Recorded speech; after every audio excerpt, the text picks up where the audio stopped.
In this video, you will learn if Acorn Premium is worth it.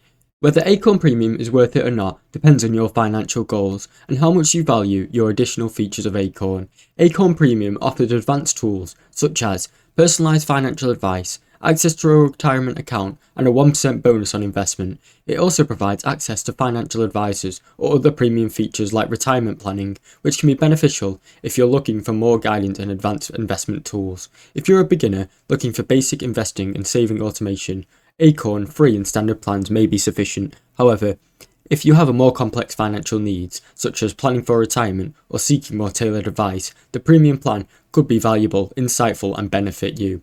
The cost of the premium plan is $5 per month, so whether it's worth it comes down to how much you want to use the additional features compared to the extra cost. If you're comfortable with the basic features of Acorn and you do not need extensive financial advice, the standard plan might be the better choice. Thanks for watching. Don't forget to like and subscribe.